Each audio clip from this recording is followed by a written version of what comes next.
There's something happening in spiritual realm. There is something happening in spiritual realm. Oh God. Oh God.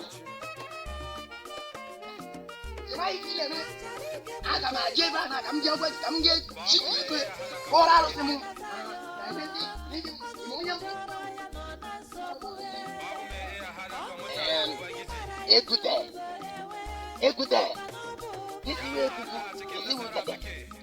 Ok. Il est bon la mort.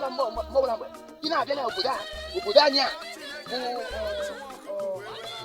Unanenu obodo a ya na-adị ejitọkwa anyị na-ekpekpere ọsọ n'iwe na-asị igbe ekwute gwa aga m egbuji na-egbuji achara na-egbuji gị nwa achara ekwute ịda aga na-egbuji achara ịda.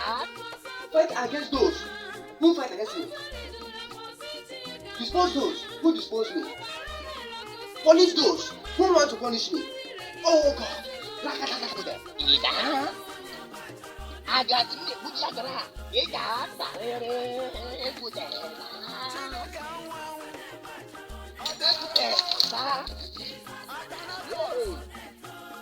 ọ gịnị na-eme arụsego ọgbadịdị nke mara mbụ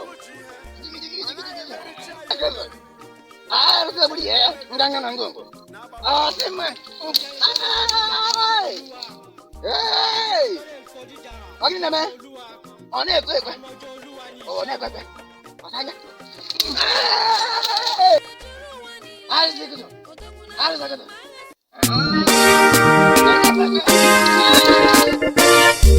ana m eme ka ụwa dum